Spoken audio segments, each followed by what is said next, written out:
So ang isusunod nila diyan si Vice President, etc. May mga isusunod pa sila tsaka mga senador na aligned sa Duterte. Yun ang plano nila.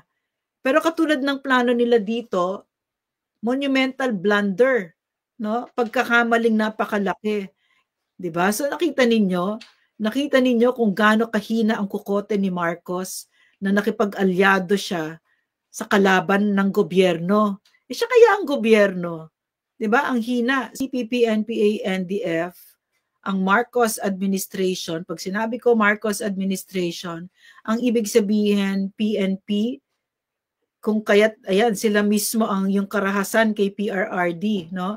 Tapos ang AFP, membro mga sundalo dito, mga sundalo na nood lang habang nilalapastangan ang mga karapatan ni PRRD, sumunod sila RD na sa The Hague. Alam nila dahil sa politika ni Marcos yan.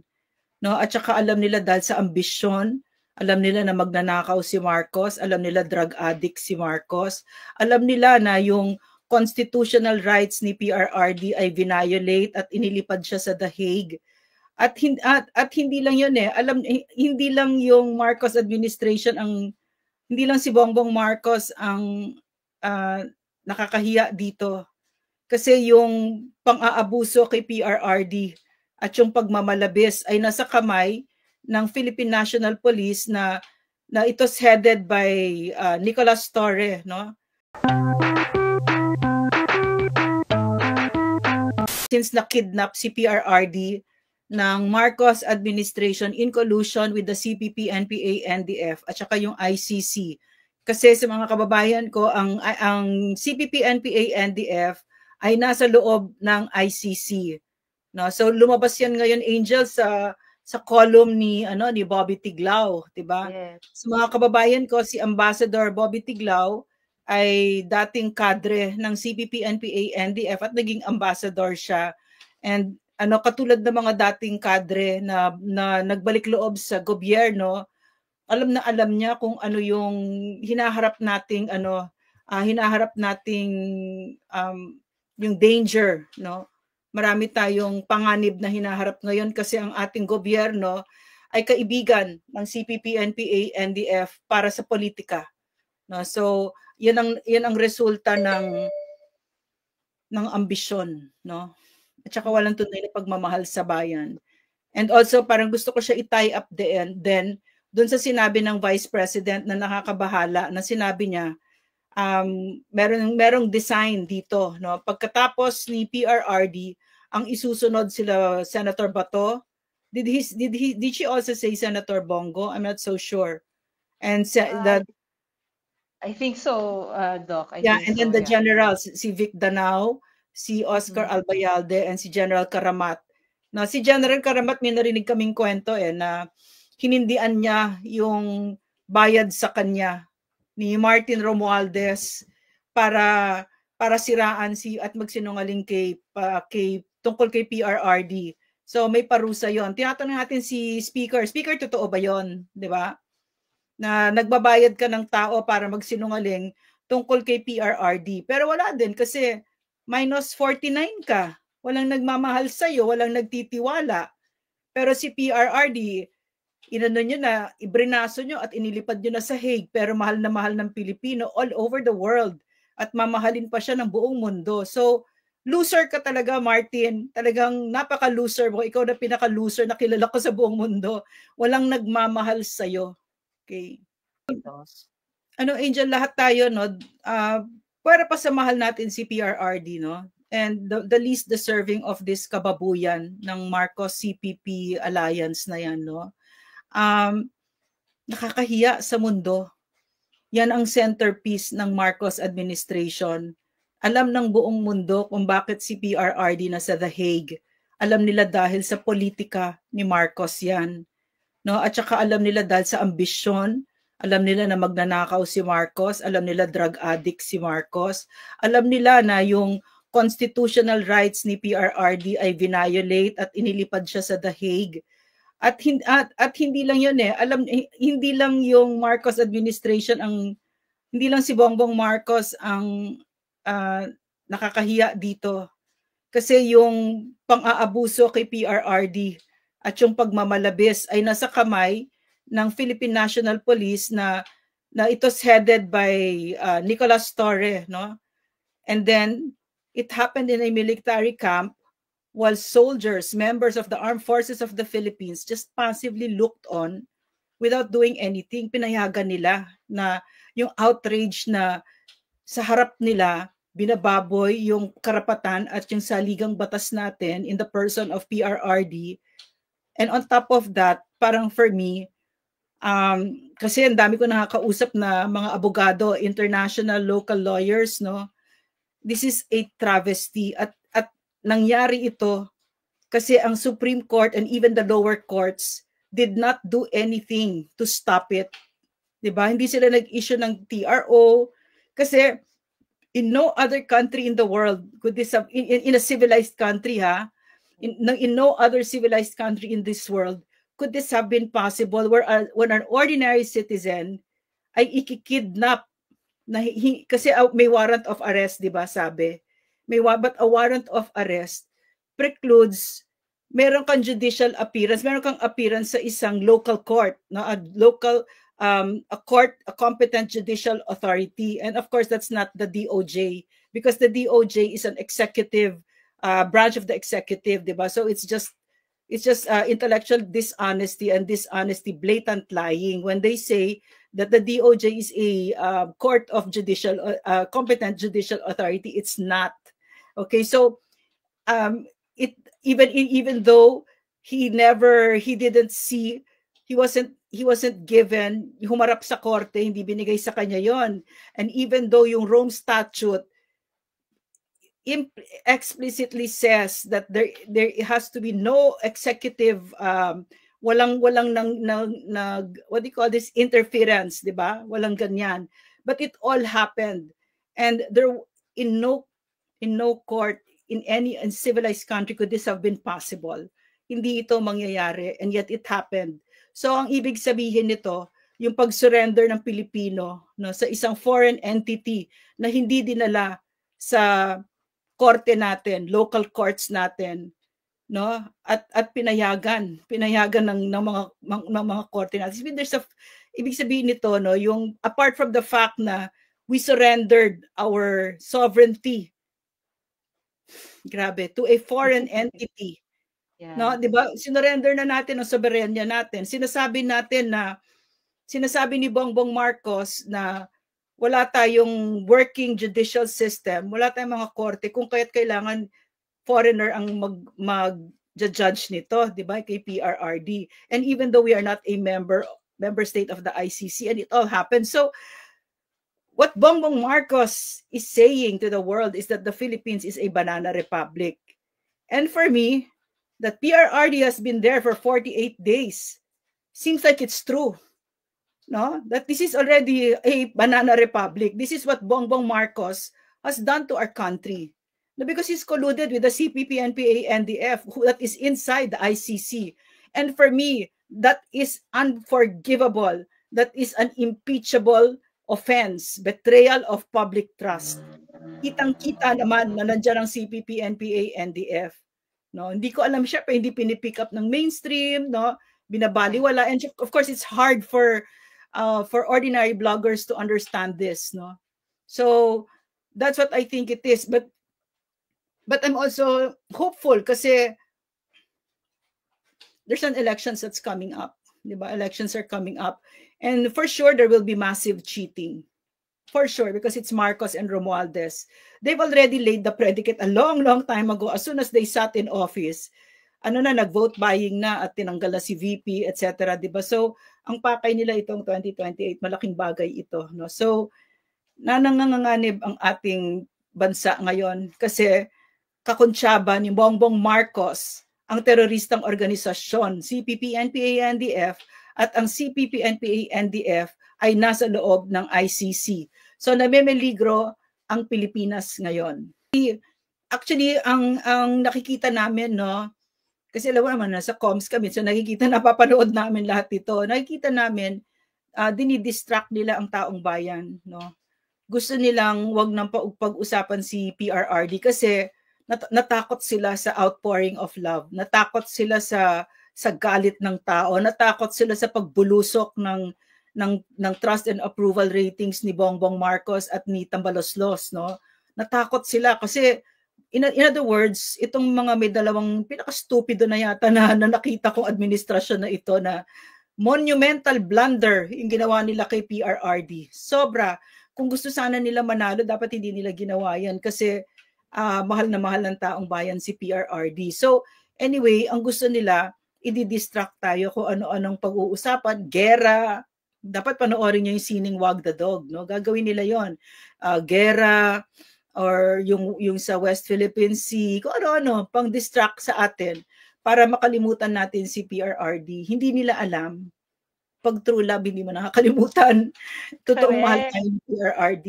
'Di ba, Angel? Lalo na kung mabait, 'di ba? At napaka ng ayos. Nandiyan ang Netherlands talaga, maraming CPP diyan. Mikal, no?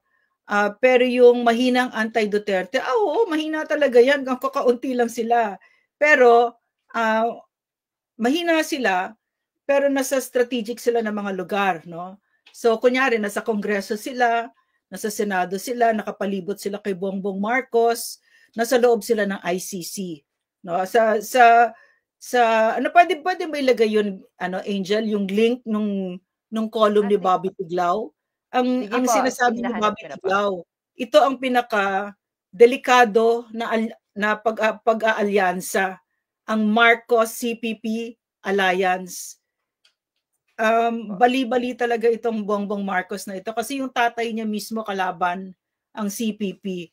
Pero siya, no, mahirap talaga pa nagda-drugs.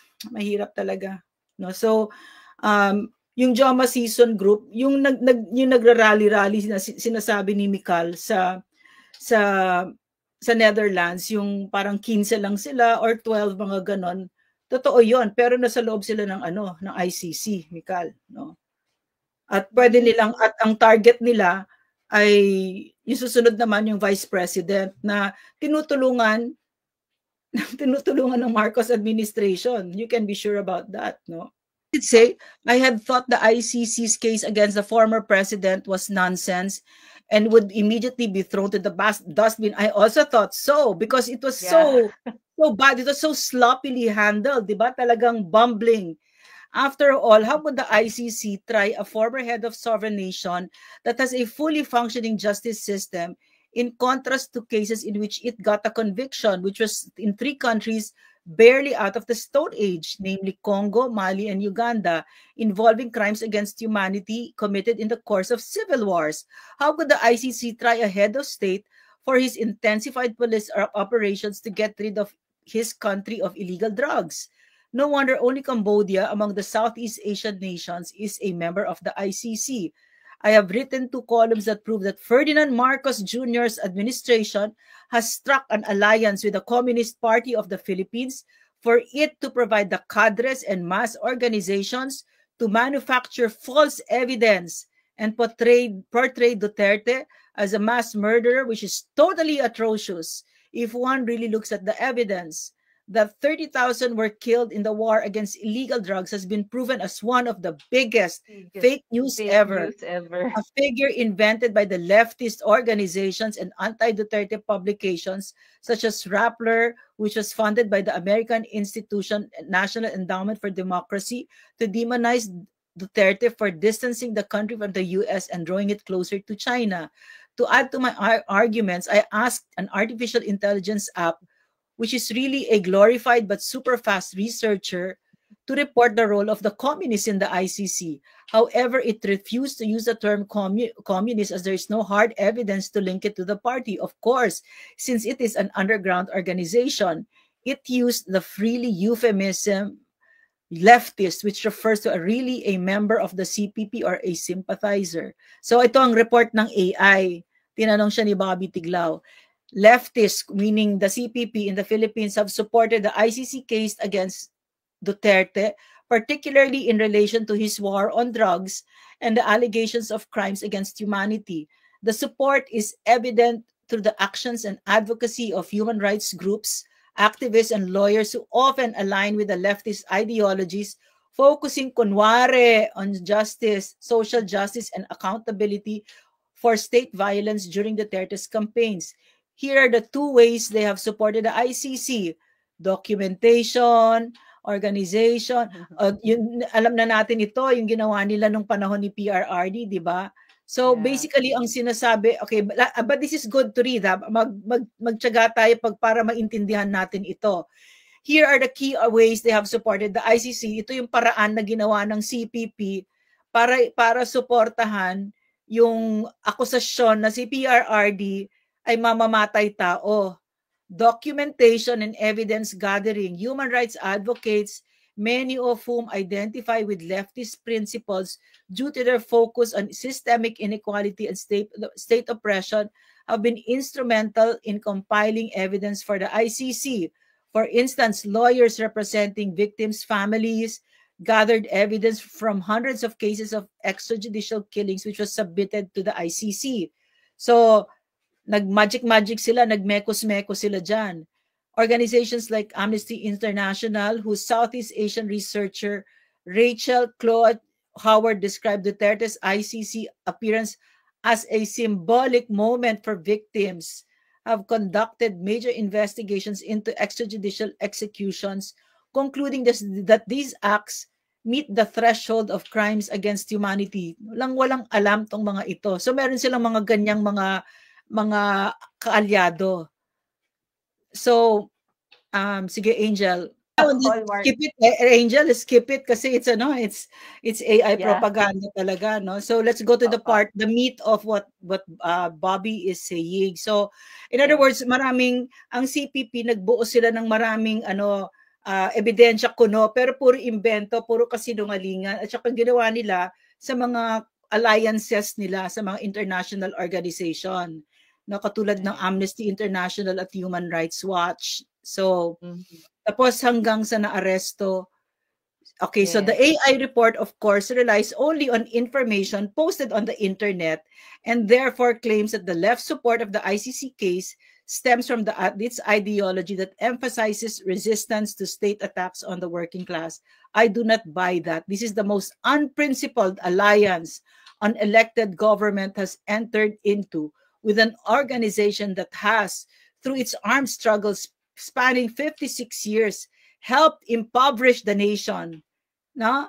Pinahirapan ng Pilipino, naging mahirap ang mga Pilipino dahil sa CPP, NPA, NDF, at nakipag-alyado si Bongbong Marcos dito. Hindi lang kahirapan ang idinulot ng CPP, kung hindi by violence, yung sobrang pagkabayolente to overthrow our Republican democratic system. The Communist Party, I was told, will be making big money in its alliance with Marcos. Crucial at this time when it needs money for party lists to win in the May elections, and at this time that its political and military strength is at its lowest ever.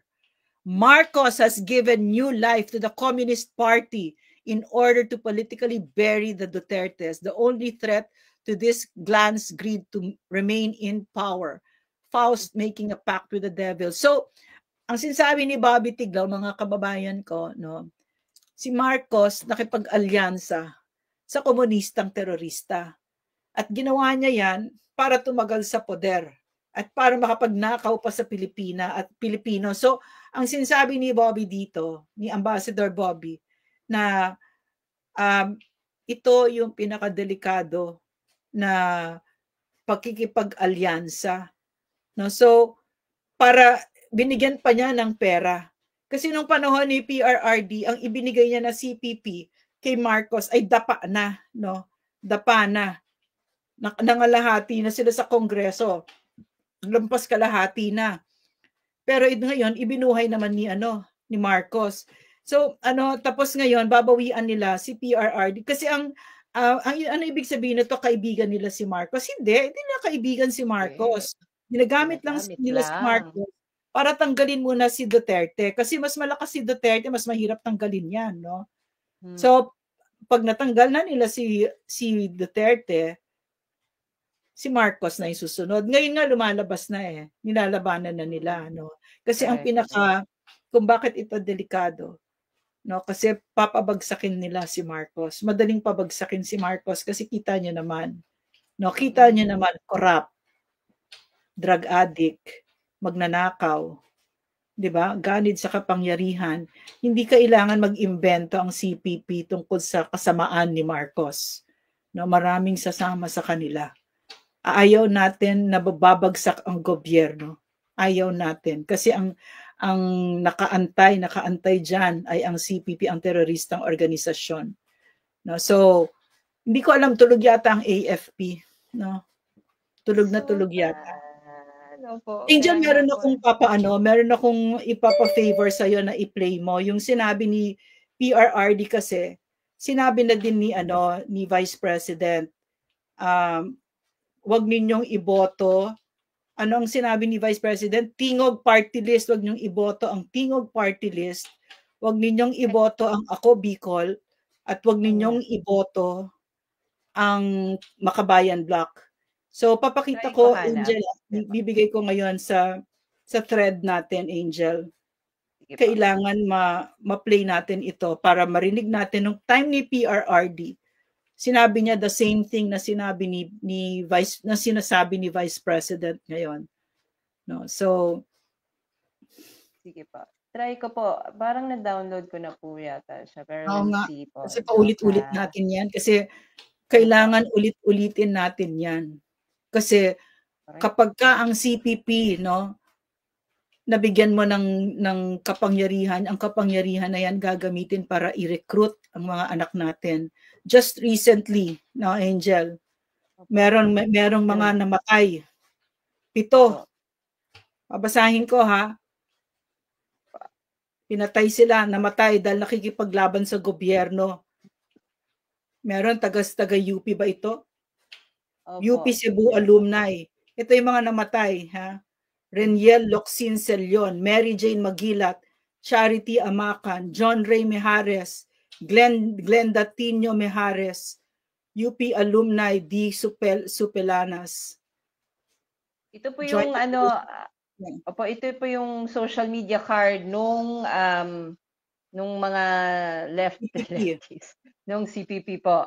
Syempre ito ay tinatawag nilang 7 revolutionaries, pero ang sabi nga ng former rebels, they are armed terrorists. So, former rebels na mismo nag-aano because they saw nothing but terror po talaga.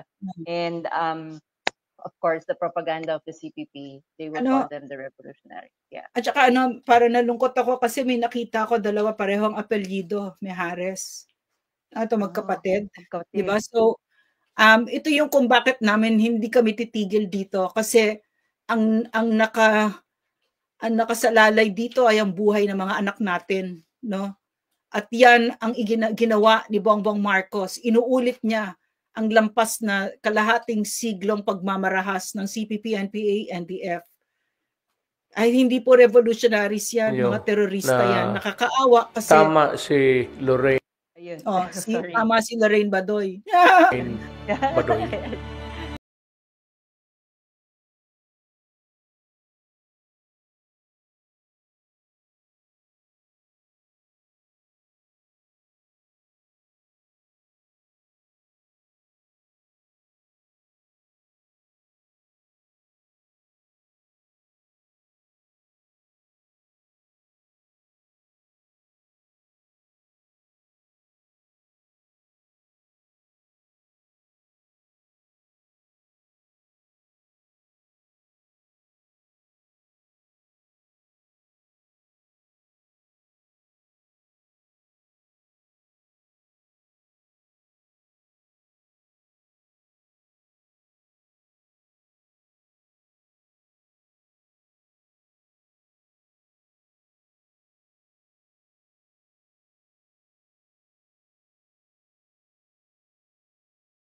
sabi pati ni Vice President, huwag ninyong iboto ang tingog kasi kay Martin Romualdez yan na pinakasakim na nilalang sa buong mundo.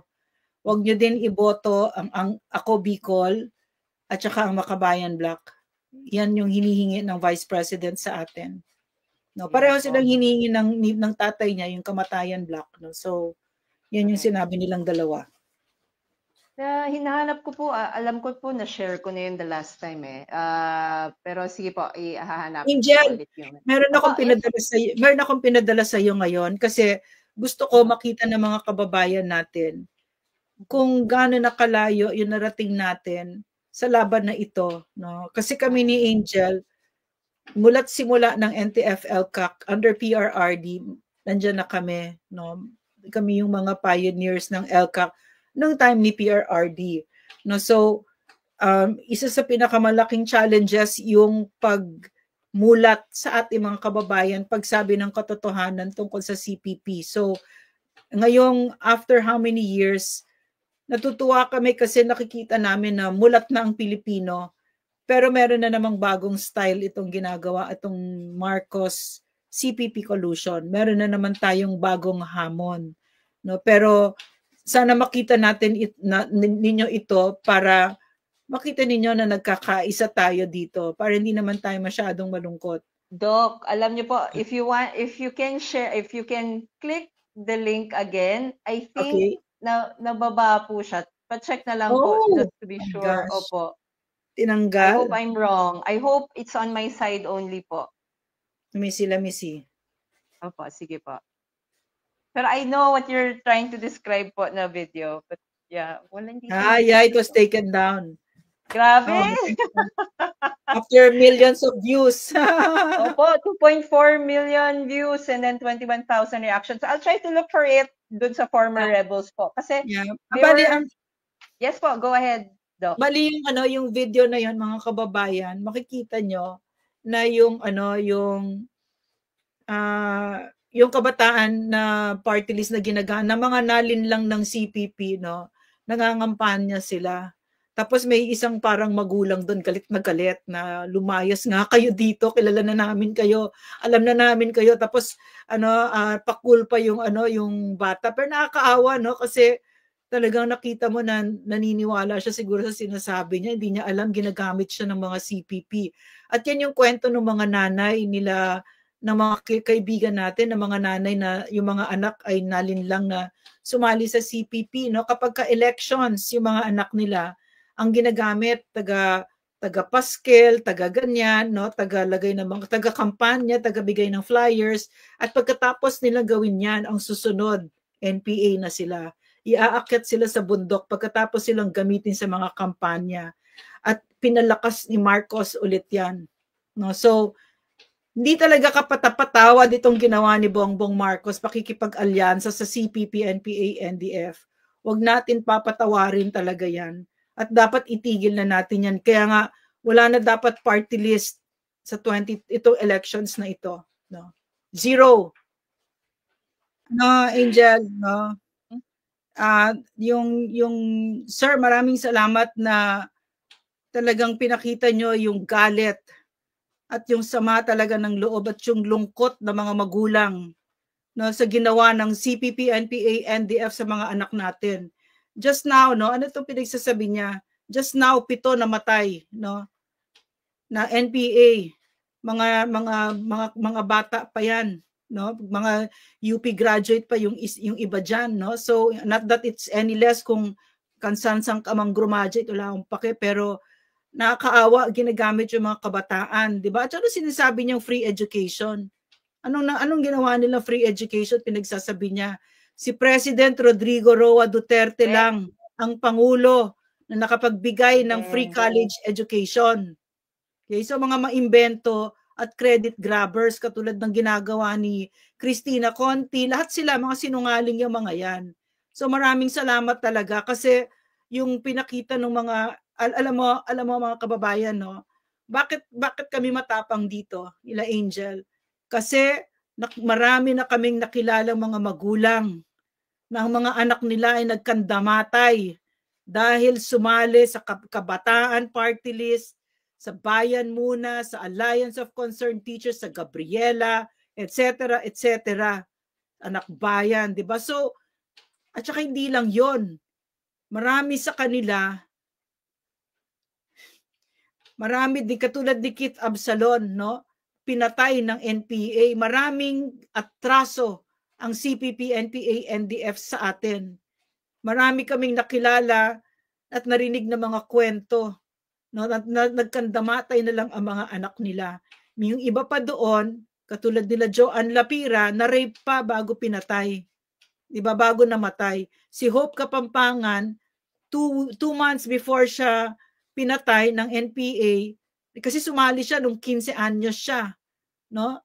Sumali siya. Tapos gusto na niya umuwi sa nanay niya.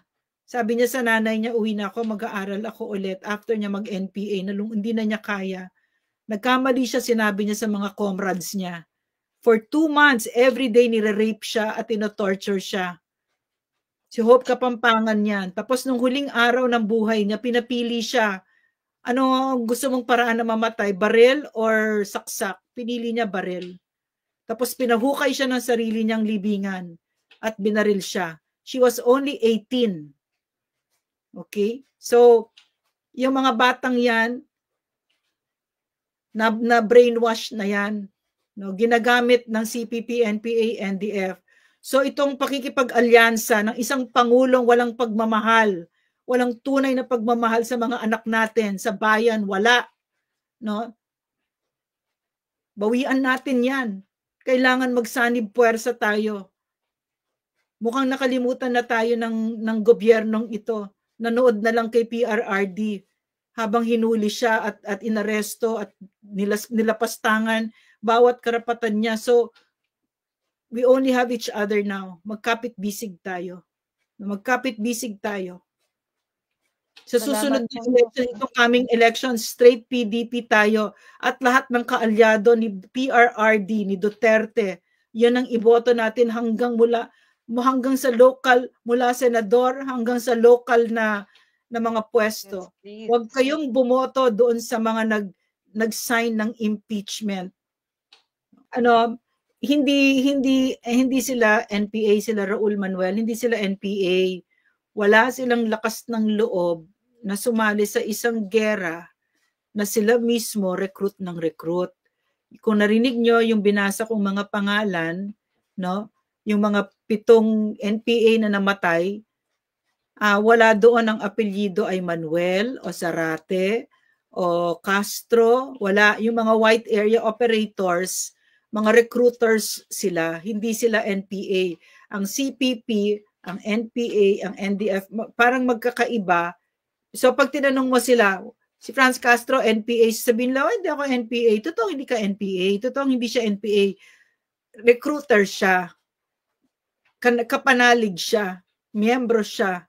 Diba? So magkakaiba yon. So mag-ingat tayo sa pananalita kasi iniikot nila. Pag sinabi mo, ikaw NPA ka, hindi siya NPA. No? So, pero yung mga namatay, NPA yon. Sila mga miyembro ng CPP sila. Ang pinakagusto nila, Veda Bim, yung nalilito tayo. No? So, huwag tayong malito. Huwag tayong malito. Resign? Marcos, resign? No way. He's never gonna do that. Yeah, no? Opo. Wala po.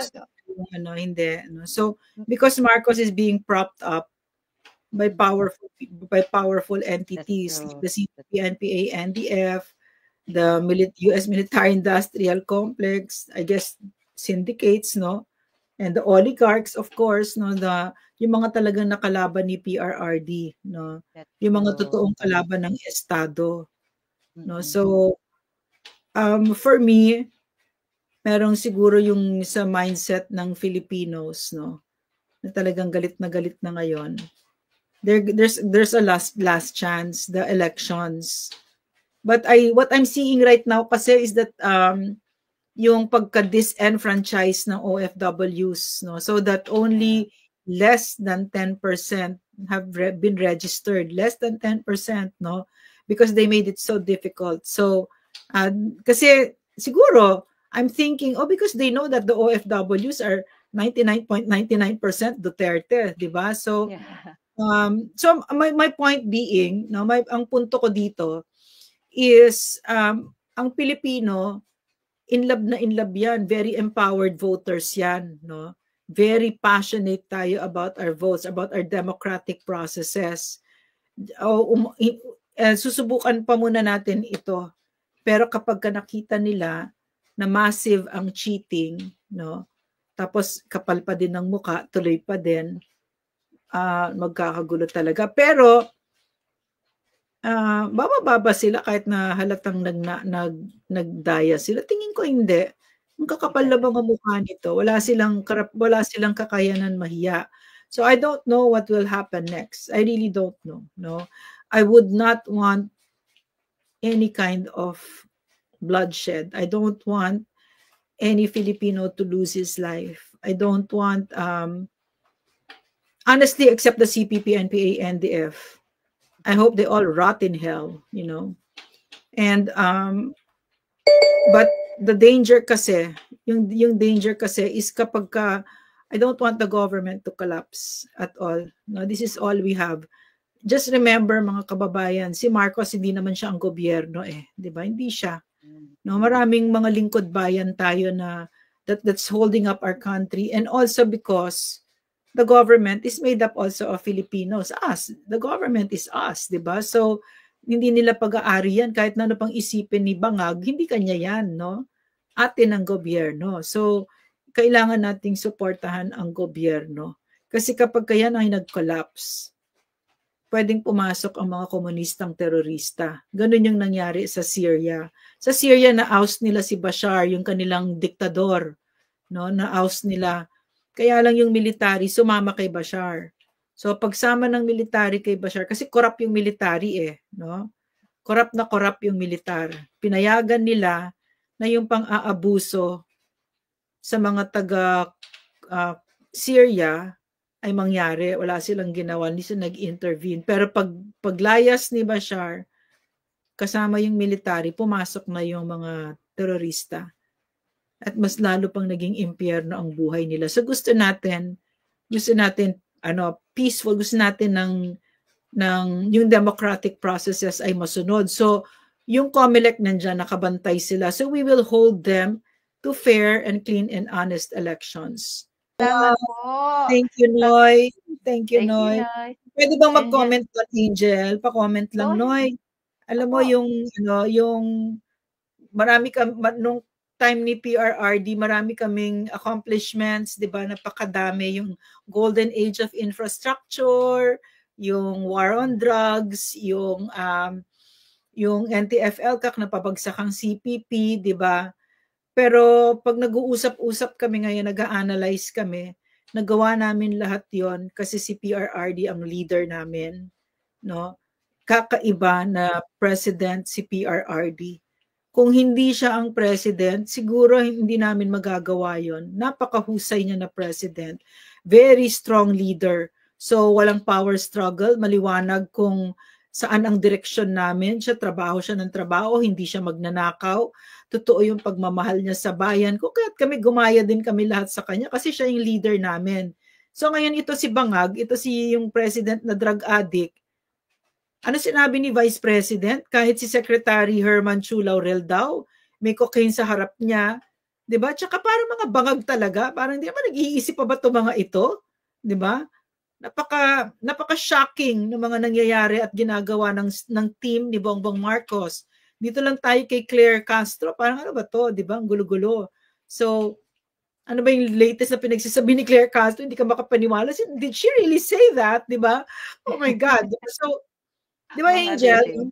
Kakaiba talaga magtrabaho para kay PRRD, no? At saka syempre, para sa amin, maraming salamat dahil sinamahan kami ng kababayan kayo, di ba? So, kasi ang NTF-ELCAC, whole of nation approach yan. Kailangan buong Pilipinas, kailangan kasama natin ang taong bayan. So, yung pala, hindi pa pala siya tapos. So, magsanib forsa pa rin tayo, tatapusin natin ito. No? Yeah. Tsaka Angel, si PRRD is a man of the law. Yun talaga yung gusto niya. Always. Yeah, yun yung gusto niya. Tapos naalala ko, yung sinabi niya pa na gusto niya ng malinis na halalan. Sabi niya, not on my watch, huwag kayong mandaya on my watch kasi gusto ko naman makaranas, maka-experience ang Filipino ng clean and honest elections kahit naman lang sa watch ko, sabi niya. Parang yung sinabi niya dati na something about yung fish, yung fishing kasi parang yung mga fishermen palayo ng palayo yung mga boats nila para makahuli ng isda. So parang sinasabi niya, parang gusto ko sana na yung mga Pilipino makatikim man lang ng fish na masarap. Sabi pa niya fish. ng fish na masarap. Ganun siya mag-isip, no? Parang no, nakakamiss talaga yung pagmamahal ng isang pangulo na ganyan. Hindi lang yung pagmamahal, hindi lang yung hallmark, pero yung kakayanan, very competent, no? Excellent executive. 'Di ba sabi doon ni Steven Sakur yung sa BBC na interview niya na an excellent executive and the envy of the non-democratic world for his trust and approval ratings, 'di ba? Doon sa napahiya na interview si Trillanes ba 'yon, Angel? Yes po, yeah. So yun yung yung gusto niya na sa term of office niya under his watch, okay tayo, walang laglag bala, walang punit passport, walang mga ganyan, hindi tayo tinotorment ng mga nasa gobyerno. Pero ngayon ganun na, no? Talagang yung political persecution, grabe. Malapit lang yan sa The Hague, bisitahin mo si PRRD. Nakakalungkot talaga nangyayari sa Pilipinas, Emelita, at hindi lang malungkot, no, nakakatakot kasi ang gobyerno natin ay kaalyado na ang teroristang organisasyon na lampas kalahating siglo, walang binigay sa Pilipinas kung hindi dusa at parusa. So, kailangan talaga magkapit-bisig tayo, no? So, si Ronnie po, ako panalangin ko na lang na manalo lahat ng kandidato ni Tatay Digong and the Ipanaw para sa 2028. Thank you, Sir Ronnie. And para lang ma-inline rin po, si Sir Alex, done vote po. Ma'am Lorraine, Ipanaw, good luck sa inyo po. Makapasok po sana kayong tatlo. Alex! Alex, maraming salamat. Kung ma-imagine ninyo ang isang kongreso na nandun sa loob si Eric, o di ba? Ang ganda. Kasi ang CPP, NPA, NDF, takot sila kay Eric. Galit na galit sila kay Eric sa ambag ni Eric at na mga former rebels.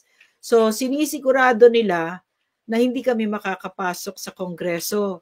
Kung kaya't may warrant of arrest kami para hindi kami makapagkampanya.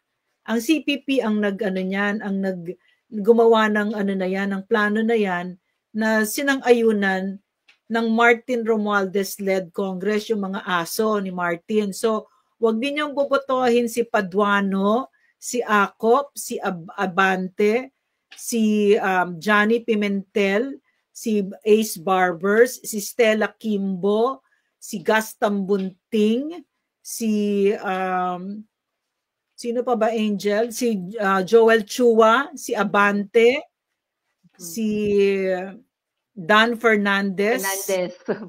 Yeah, si Libanan at saka yung 4-piece, wag niyong bobotohin 'yan. Hinihingi namin sa aming mga kababayan at saka yung mga nasa Leyte, Tacloban, wag niyong iboto si Tambaloslos. Wala namang ginawa para sa inyo 'yan kung hindi nakawan kayo. 'Di ba? Hindi nga marunong magwaray, hindi nga marunong magtagalog. Walang pagmamahal 'yan sa inyo.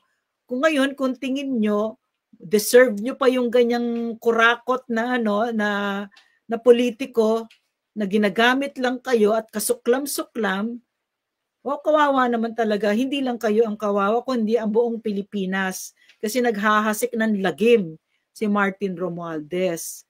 So, magsama-sama tayo dito kasi mga bituka natin magkakadikit. Iisa lang tayo, no? Yan po. And ayun po. So maraming salamat po sa sabi ni Street Side Voice. Makakaalpas din tayo sa kahayupan ng gobyernong ito. Tama po 'yan. So ngayon, Doc, I think you've already mentioned what we need to do, no? Pero Just a reminder po that I think we have 15 days left bago po ang ating election. So, maybe you can reiterate or add more advice, Doc, no? So, paano natin may ipagpapatuloy ang laban para sa dignidad at hustisya po natin? Ano po ang dapat tandaan ng bawat Pilipino habang lumalapit ang May 12 or ang election po natin? Ang Marcos-Romualdez na alliance ay katulad ng sinabi ninyo, kababuyan ang ginawa sa Pilipinas, no? Nakipag-alyansa pa sa teroristang organisasyon, no? Kung kaya't namemeligro talaga ang Pilipinas. Pero meron tayong halalan na parating, pero sigurado mandaraya sila dyan. In fact, nag-vote buying na sila noon pa, di ba? So, wala silang hindi gagawin para manalo. Paano mananalo ang -49 ang trust rating? Paano mananalo ang mga kandidato na inendorso ng -29 ang trust rating? Mandaraya, di ba? Mandaraya sila kasi kinasusuklaman na sila ng Pilipinas. So, ang kasaysayan ay maliwanag. Kapag ang taong bayan ay nagkapit-bisig, tayo ang lakas, tayo ang mananalo, tayo ang masusunod. Hindi, ang nakikita ko kasi dito, Angel, mga kababayan, kahit na halatang nagnakaw, halatang nandaya, no? Itutuloy pa rin nila, hindi sila bibitaw. Walang kapasidad, mahiya, ito mga hayop na to. So, huwag tayong papayag dyan. No? Magkapit-bisig tayo at magtulungan. Straight PDP laban. Kasi pagkatapos ng elections, ang susunod ay ang impeachment. Hindi pa matatapos ang impyerno natin sa mga demonyong ito. Ang susunod, impeachment. Pagkatapos, uulitin na naman yung ICC na yan. Sa Vice President, kay Senator Bato, Senator Bongo siguro, sa mga generals na sumama sa drug wars, no? So magkapit-bisig tayo dito.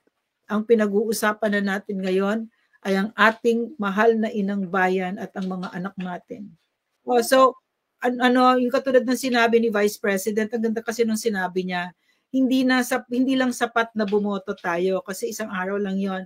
Ikampanya ninyo ang PDP laban, lahat ng kaalyado ng mga Duterte.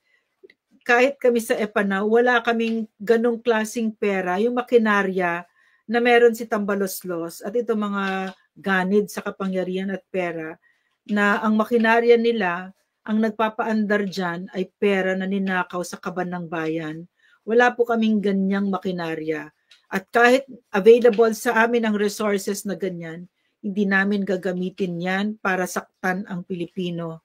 Ang meron lang talaga kami, ang katapatan namin sa inyo at ang kakayanan na ayusin ang Pilipinas.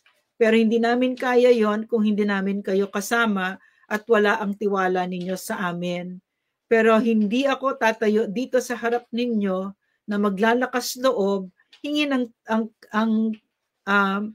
ang tiwala ninyo kung hindi ninyo ako kilala. Maraming salamat at marami sa inyo ay kilala naman ako na hindi ako magnanakaw, talagang ipaglalaban ko ang Pilipinas at ang mga anak natin, at gayon din ang mga Duterte-aligned na senatoriables at buong EPANAW, si Attorney Marlon Bosantog, si Eric, at lahat ng mga inendorso ni President Duterte at ng Vice, hindi ko alam si Amy.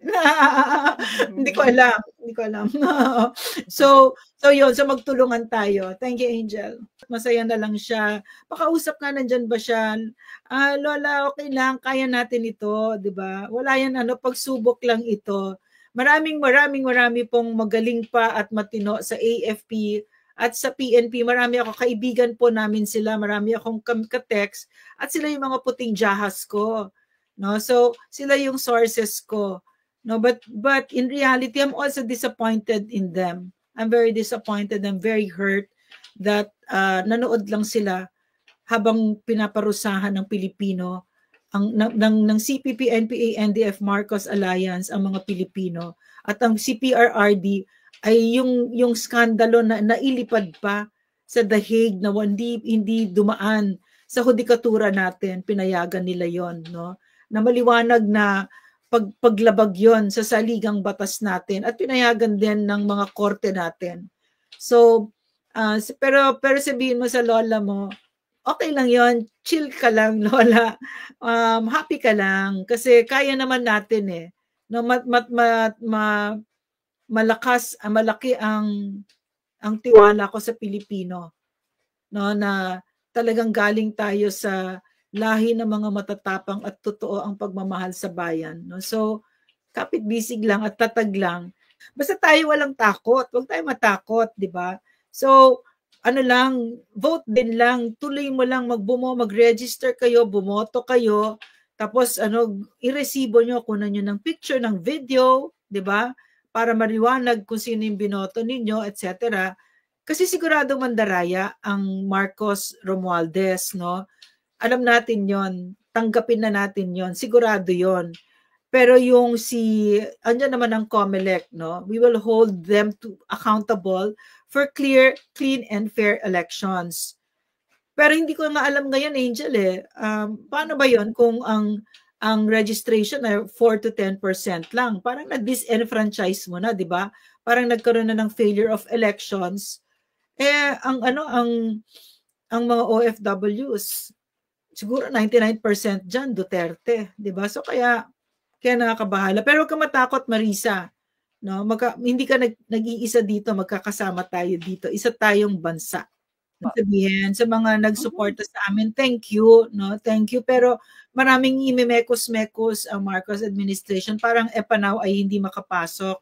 Alam natin yan kasi si Martin Romualdez, Emperor of the Galaxy siya ngayon. Tingin niya siya may-ari ng Pilipinas, siya may-ari ng ng Kongreso, 'di ba? So feeling niya pag-aari niya yan at papapasukin niya kung sino niya gustong papasukin. Biro mo yun, no? So gusto ko lang ibigay yung assurance sa inyo na manalo matalo, tuloy ang laban, no? So never ko inambisyon maging politiko, para nakakadiri pa nga isipin, sa totoo lang, kasi hindi ako politiko, pero gusto ko nagsisilbi ako sa bayan. Pero maraming salamat sa tiwala ninyo at magkakasama tayo dito sa laban na ito.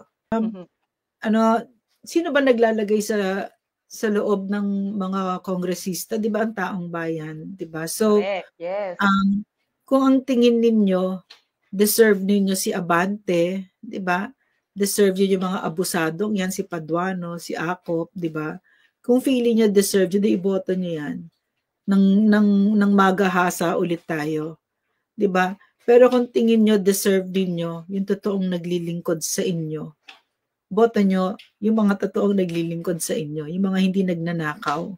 At sigurado ako kami yun. No? Sigurado ako may mga ibang Duterte-aligned party list na ganun din. No? So, ang sinasabi ko, hindi tayo biktima dito. No? May kapangyarihan tayo at gamitin natin yung kapangyarihan ng boto natin. For politicizing na declare ng persona non grata sa Samar ba?